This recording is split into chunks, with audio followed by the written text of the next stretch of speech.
Welcome to Conversations with E. I'm Esther, or you can call me E, founder and CEO of Mind Myself. And it is my pleasure to welcome Rachel Maurice, MD, back to this series. What's light got to do with it? Welcome back, Rachel. Hi, E. Thanks for having me. We have so much to talk about. It's great. Tell us a little bit, for those who haven't perhaps heard some of the other episodes, tell us a little bit about who you are and your background. Okay, so my background is I'm Canadian, and I was working as an anesthesiologist for close to 20 years up until 2021. I have, prior to that, opened my mind a little bit to alternative, alternative methods and alternative strategies outside of allopathic medicine because of journeys of my mom going through cancer as well as myself going through a very difficult divorce. And so in 2021, I left the practice of anesthesia and started doing a lot of research and unlearning and relearning a lot of what had been taught, not because things were necessarily wrong, but they were very incomplete. And what I learned was that although the biochemistry and the physical nature of our body are very real to us, all of the signals for the way our body works actually starts upstream, and it starts with light, which is how we came to this conversation. Wow. And we're diving into some things I've never heard before, and maybe a lot of people haven't. So today we're going to be specifically talking about how prolonging our daylight hours artificially, because all of us in the Western world certainly do that every day, how that impacts our health. So this is going to be a big topic. Let's dive in, shall we? Yes. Okay. So we talked a little bit about circadian rhythms and how our biological functions are influenced by light and dark cycles. Do you want to give us a little recap of that? Right. Yes. And so again, this is something that was just very briefly touched on in medical school, that just the idea of circadian rhythms, and that basically was about it. But we have evolved under sunlight. And so we have sunlight from sunrise to sunset. And then after sunset, we have a period of darkness. And basically, we've got clocks. We've got a central clock in our brain, and we've got clocks in every cell of our body that tell time, not by the clock like we have in our house, but they tell time from the blue light signal, the intensity, the amount, the brightness and such that is outside, that comes from the sun, which is increasing from sunrise till solar noon and then decreasing until sunset. And so that's how we've evolved. And so that is how our cells tell time. And the importance of our cells being able to tell time is so they know what to do and when.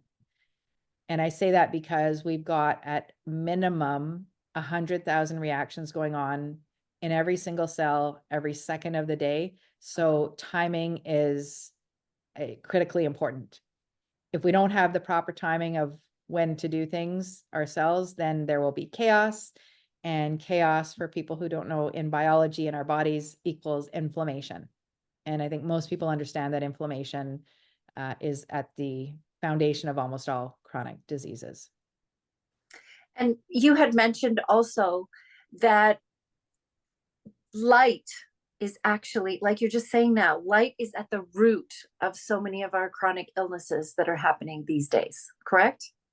Correct. So what I had also learned now after I left allopathic medicine was that, and I just want to maybe interject it by saying, and you'll probably have this here, but although I'm a medical doctor, I'm no longer practicing under my medical license. So everything that I'm sharing is for informational and educational purposes only.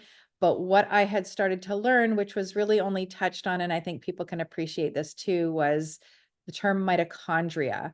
And most people have learned about that going back to high school. My kids came home with these big styrofoam balls. They had to make a cell. And, one of the things they put inside was a mitochondria, and we know it as the powerhouse of the cell, and it makes energy. And literally the reason we are alive is because these little organelles, these little mini organs inside the cells, make energy. So at the root of our health is making sure we tend to those mitochondria, and those mitochondria get signals from light. Wow. And you had a previous episode where we talked about hydration and mitochondria, and now mitochondria and light. And in our next episode, we're going to do a deeper dive into the sexy mitochondria because then we'll really get into some of the science. So I'm glad you brought this up now because that's a key piece, and that'll be the next thing we talk about. But can you talk about how our biological functions a little bit deeper into how our biological functions are influenced by both the light and dark cycles? Maybe a few examples. Okay. So even going back for people who have listened, because repetition is always important when we are learning and solidifying what we know, or for people who have not listened to any of the previous episodes, the reason sort of timing and light is so important is because, for example, when we wake up in the morning, we're sleeping, when the sun rises, that is when we lived outside, that would be the signal that the day has started. And so we start to release certain hormones that people might be familiar with, cortisol, or our reproductive hormones like testosterone, estrogen, progesterone, those kind of things. They get released at the beginning of the day. And the cortisol helps us with waking us up, helping us with focus, with attention. That's kind of our get up and go hormone. And then our day has started. And it's important because now we're going to put food in our body to give us energy, to make some energy. So we got to get all of our juices going in our stomach and our intestines, our whole kind of gastric juices. And that is what happens during the day. Those type of functions, we don't want them to happen at night when we're sleeping. We don't want to be alert and awake and focused on thinking when we're trying to be sleeping. We don't want our stomach to be digesting food when we're sleeping. And that's something we can touch on also in a bit, because it's something that almost all of us are we are lured in by in terms of the food. But again, during the day, we ancestrally, and our physiology is still tied to how we used to be ancestrally, we would need peak physical activity later in the day to hunt, to gather food, to, if we haven't put shelter together before sunset, do that. So we need physical activity. We need the blood flow and the energy to go to peak physical performance. Well, again, that is needed during the daytime, not at night when we're sleeping. So it's important that our cells get the right signals for what time of day it is, so they do the right things at the right time of day, right? And when we're sleeping, I mean, this is part of the problem that's happening that we'll get into. But when we're sleeping, that's when we're doing all of the repairs. Just like, again, I mentioned before, we take our car into a mechanic. We use our car every day, so it's getting worn down, and parts are getting worn down and broken and used, and they need repairing or replacing. That's like us with our cells. When we sleep, that's when the repair and the replacement takes place.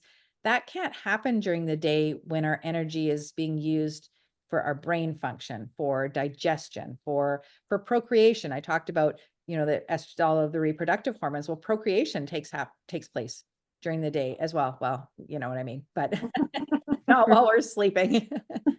That could be a whole other talk.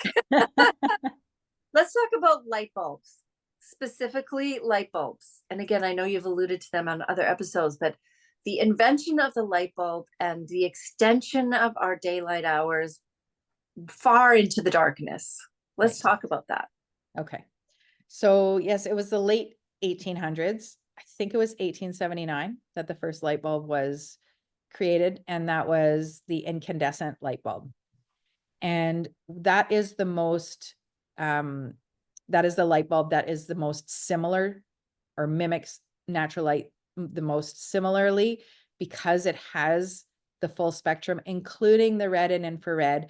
And that's one of the reasons that it's actually been phased out, I would say, in our society, is because of that red and infrared. It is energy inefficient. It's using a lot of the energy and giving off heat. And so for the lighting industry, that's why it's been cut off. But that's the one that has more of the full spectrum of light. And I don't think that it has any UV light because that's one that would be missing. So it's not exactly the same as natural light because it's basically static. There is no fluctuation in the amounts. There is no layering like I talked about in the other episodes. At the beginning of the day, you've got the blue and the red, and then you have the ultraviolet A, the ultraviolet B, and there's the intensity, and then they diminish as the day goes on, and then there's sunset. Well, with a light bulb, you have a static amount of frequencies, static temperature, meaning it's not changing, static brightness, which is much lower actually than natural light. And so you're getting one signal for timing of day from artificial light. You're just getting the signal that is one time of day all day long from artificial light. So the next one, I can't remember the order, whether it was halogen or the compact fluorescent, but those ones are much worse because they barely have any spectrum of light. They've got peaks, just certain peaks, and most of them are just blue. So then you've got, we talked about that blue light being the signal for the time of day, and the red and infrared being available from sunrise to sunset and natural light. So if you just have blue, you're now having an isolated frequency of light coming at you, as opposed to this full spectrum. Again, going back to natural light being full spectrum and dynamic, artificial light being static and with just selected frequencies. So I think the compact fluorescent is the worst. There are, I don't have it here, but there are images that one can look up, just putting into whatever browser for the different frequencies that come from the different light bulbs. And the images are pretty striking. But then we'll put those, we'll get some of those links and we'll put them in. So if people want to go see that, then they can do their research after this. That'd be great. Okay. And the LED light bulbs, again, those ones are particularly heavy in the blue, mostly the blue, and really deficient in the red and infrared, the white and the cool LEDs. And so again, you're getting this isolated frequency that is static. So you're getting a signal from these artificial light that it is one time of day whenever you are exposed to that light. And so that's a problem because we don't function, our bodily functions don't function only at one time of day, right? So at the beginning, we talked about how we have this in the morning, we have a, peak cognition and our digestion gets going. And then we have the ability to procreate, and we, forage for our food and such. And so we've got this ever changing timing of what needs to happen in our bodies, and that doesn't happen under artificial light.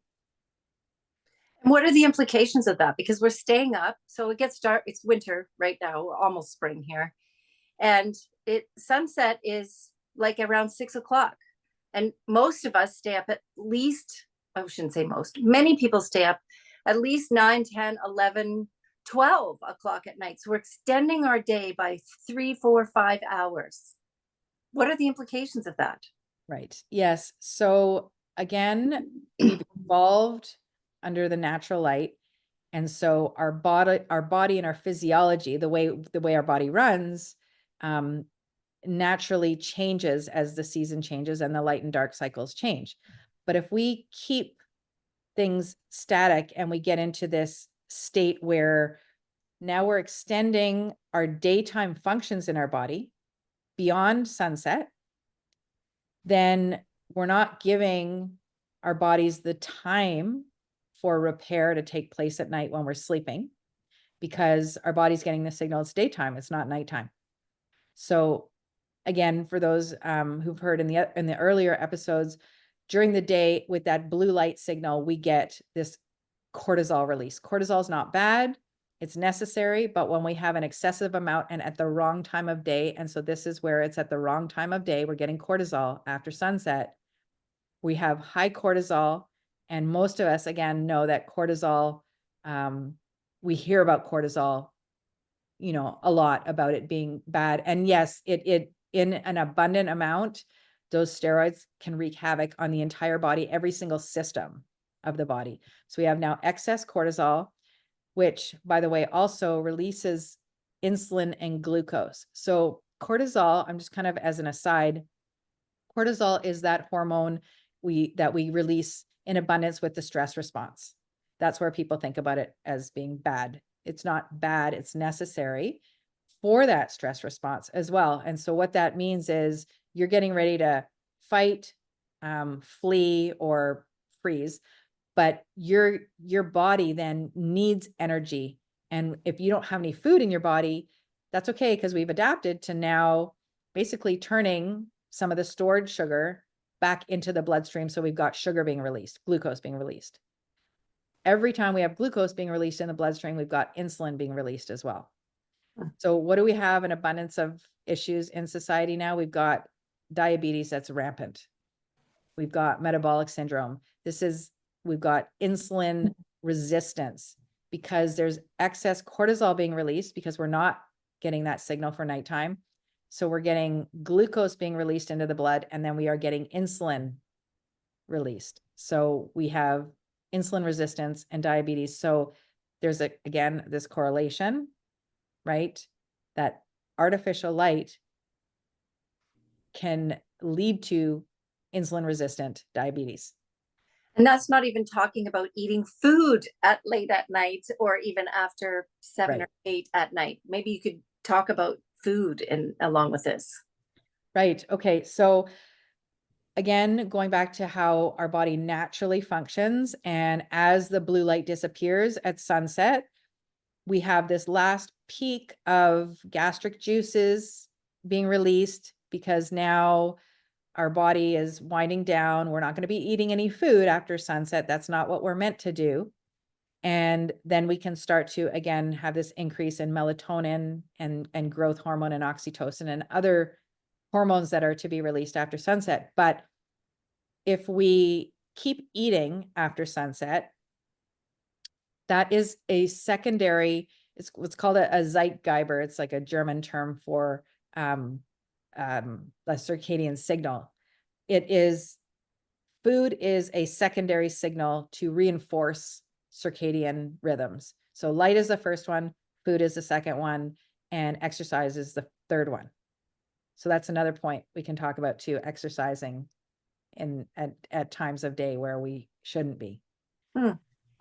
So food, if we're eating right before bed, if we're eating an hour before bed, even 2 hours, we don't have the ability to empty the stomach or to have an empty stomach right when we're going to bed. And so then what we're doing is we're still using the energy for digestion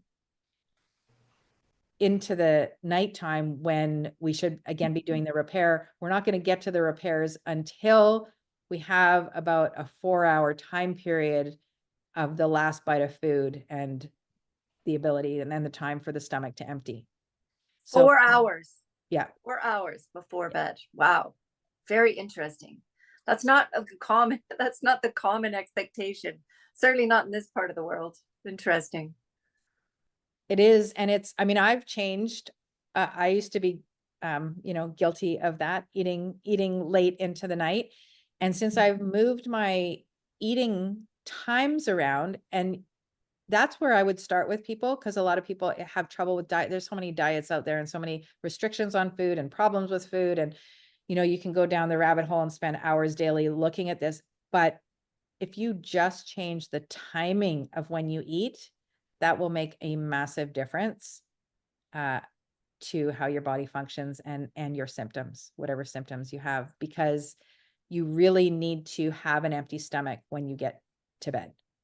So can you give us a timeline, an example of a really healthy timeline of eating, in addition to getting up with the dawn, which not necessarily everyone's going to do, but let's talk optimal here. Yeah. So where I would say people should absolutely start is getting a 12-hour fasting time every night.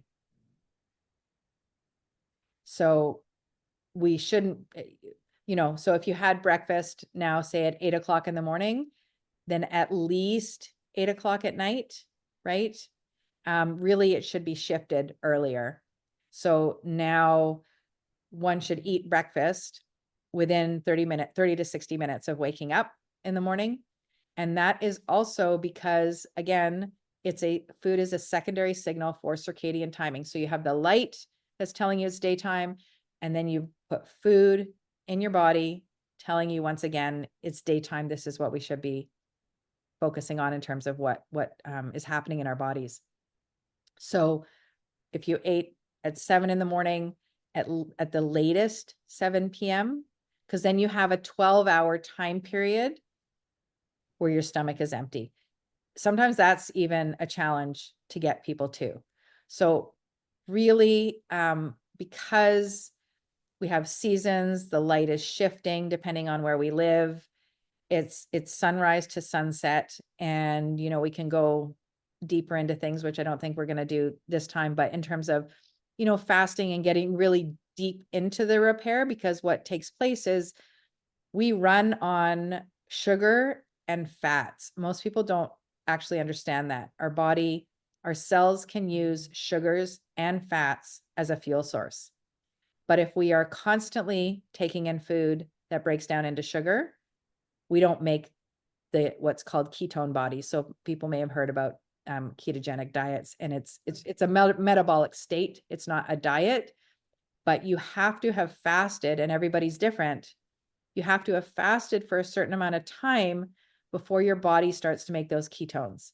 So it's important to measure, if people want to do this, to measure ketones as opposed to just going by timing. There's a lot of talk on intermittent fasting, like, okay, have an 8-hour window of time where you eat, and then you have 16 hours where you fast, or you do a 24-hour fast. And one would think, okay, if I fasted for 24 hours, then my body should be making ketones. Well, it's not that simple, because there's a lot of other factors that are in play. So you really have to actually measure to see if you're making ketones. But when you make ketones, that really helps your body get into the repair process. Again, people may have heard of the term autophagy, is cleaning out. It's the cleaning out of cells. So you can do that when you are in a state of ketosis. During the day as well. The deep cleaning happens when we sleep at night, but again, it has to happen in a fasted state. So we're just delaying the time that the cleaning happens at night, and we're delaying like when it starts, and we're delaying the amount of cleaning that happens. So you can imagine if you had a household with kids that leave stuff everywhere, which I'm sure everyone can relate to, in the bathroom, there's towels on the floor, there's shampoo bottles everywhere, there's, the toothpaste, and then the clothing on the floor in their rooms, and the kitchen, everything's strewn out. And if you had to rely on cleaning for 1 hour a day to get all of that cleaning done, you probably would get stressed out, because you wouldn't get it all done. So the longer more would keep happening. But exactly. Yes. Exactly. It would accumulate, and you just would never be able to keep up with it. And so that's basically what can happen with our bodies if we don't have the time to do the repairs.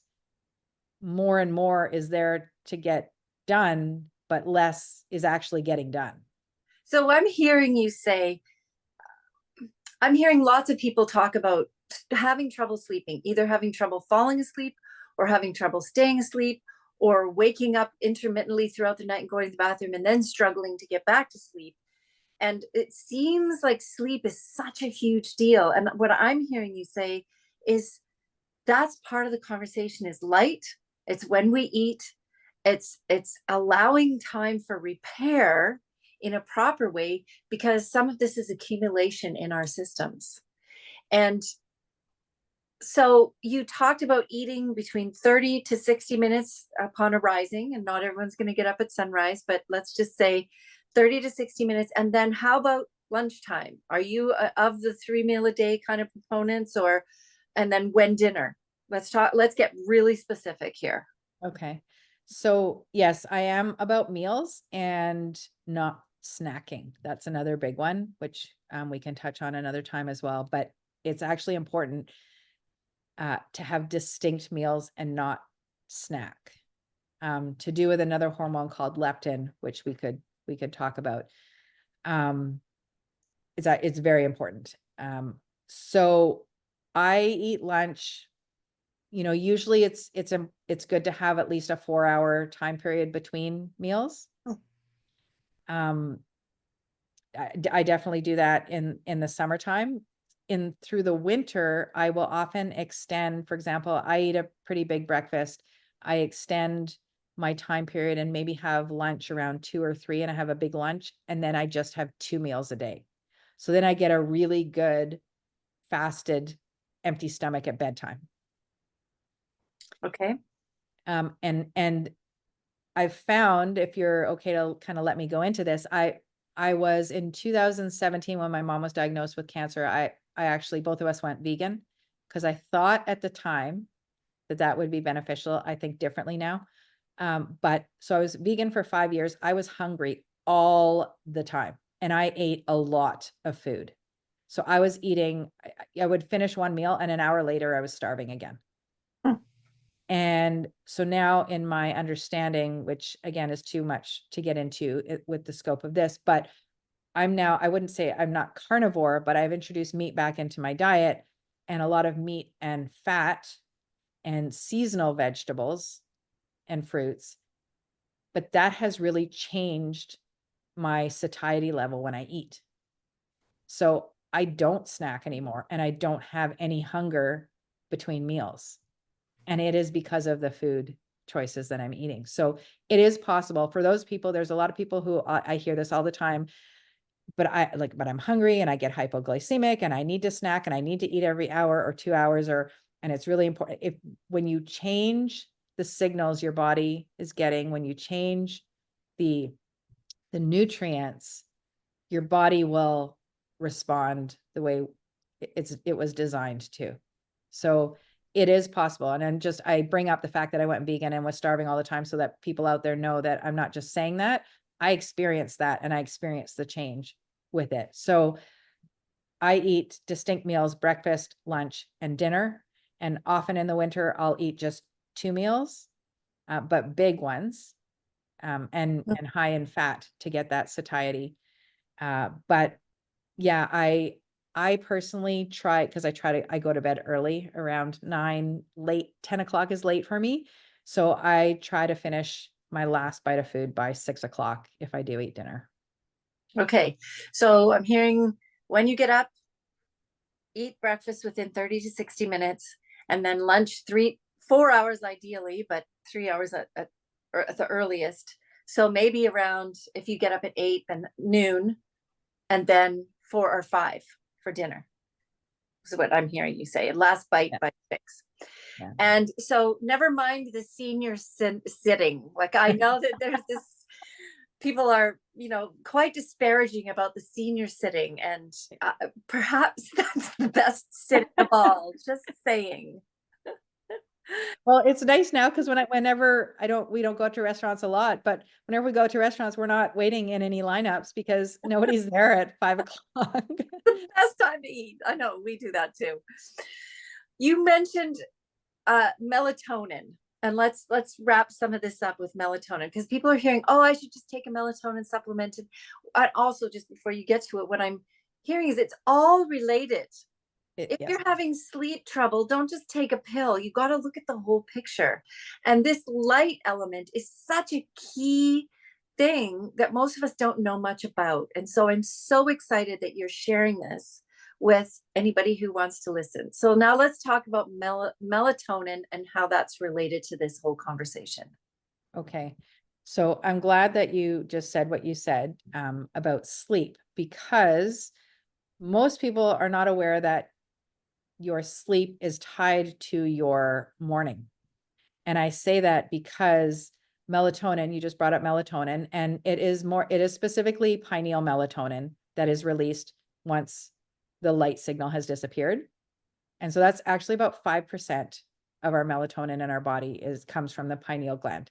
That is the melatonin that circulates in the blood, and that is the melatonin that makes us tired. The other melatonin, I think I might have touched on in one of the other episodes, is made during the day under infrared light stimulus, but it stays within the cells. So we're talking about pineal melatonin that starts to rise once the light signal, the blue light signal, has disappeared. But where does the melatonin get made? Melatonin is made from the backbone of serotonin. So people might be familiar or have heard about the term serotonin from, the feel good, the happy hormone. A lot of antidepressants are based on this serotonin levels, which that's a whole other topic I could talk on, but We have so much to talk about. serotonin is actually made in the morning from morning light. So if you are not getting the morning light in your eyes, you are not going to be making the serotonin that is then later converted to melatonin at night. So your sleep is very intimately tied to your mornings. So, I know we were talking earlier about, I hear all the time, well, I'm a night owl. I just can't get to sleep. And the easiest way that I help people shift without kind of having to force it or really struggle is to get blue blocking glasses. Because as soon as sunset hits, and right, I think we talked about this last time, I've got my daytime ones on, but I have these clips. This is the evening ones, the orange ones that go on. So right at sunset, I put these on and they block the blue light and a little bit of the green, but 100% of the blue light. So that way my cortisol, without me trying, without me doing anything, my cortisol is starting to diminish and my melatonin is starting to rise. And as much as you try to fight your physiology, it's really hard. So you will. Oh, but we're so good at that. We fight our physiology all the time. We're always going against the rhythms of nature. That's true. That's our mind that's forcing. Yes, exactly. But carry on. Yeah. So naturally, our melatonin will start to rise and we will start to get tired. So we will start to naturally shift our sleep habits if we actually follow the rhythms of nature. And I know it's hard because we're in this modern world, but some of the tools that we have, like blue blocking glasses, allow us and help us to do that. And so again, we have this rise in melatonin, but it's not just melatonin, right? Melatonin, there's a sequence that happens at night for repair hormones. So melatonin starts, and then we have growth hormone, we have oxytocin, we have leptin. There's a timing and sequence of all of these hormones that take place at night. Melatonin, you talked about, okay, so people are, well, why don't I just take melatonin? So similarly to cortisol, so one of the things that people take that is a steroid that, again, is given out in medicine very not judiciously, steroids are prednisone. So when we take prednisone orally or IV, that's something that I gave in the operating room. And I had to be very aware of in the operating room. If someone was on a regular, a consistent dose of a steroid, I had to give extra steroids to that person in the operating room because they were going under extra stress and their body would not respond and make it appropriately because they were receiving it from an outside source. So when you naturally make something in your body and then you start to take an outside source of it on a regular basis, your body says, well, I don't have to make it anymore. I'm getting it from outside. And so you start to shut down the production of what you normally make. So the reason I bring that up is it's similar with melatonin. So if you start to take melatonin, there's all sorts of other things that can happen with melatonin that can be problematic.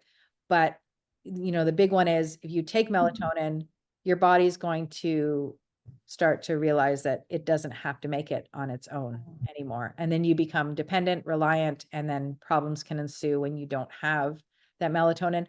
Never mind that anything you take that's a pharmaceutical or a supplement is not natural, right? It's synthetic. So it actually doesn't necessarily perform the same tasks in your body as the one that you would naturally make. If anybody had any doubt before that the body is in this incredible, intricate system of functioning systems, a system of systems, if we think that one little pill is going to solve whatever issue we have, when it's not working systemically, it's dealing with one specific aspect or symptom of things. And if we really think that that's what's going to change our lives, it's not. And I'm hearing you give us case in point and say everything is interrelated. The light, our hormones, our blood, the food we eat, the way we sleep, the way we process, it's all interrelated. And there's, one thing at a time. Right. So what's something you want to leave your listener with today, Rachel? Well, based on what we've been talking about, I would say the biggest shift that one can make, and an investment, I would say, in one's health, it's not an expense, it's really an investment in your health, would be to get a good quality pair of blue blocking glasses. Because there's a lot of other things that we can like try to do. It's hard to make lifestyle shifts. This one is one that these glasses help make those shifts without it being like as much of a struggle, I would say. Excellent. And I know that on your website, you have some links and you've tried and tested and recommend these particular products because you trust the people who are manufacturing them.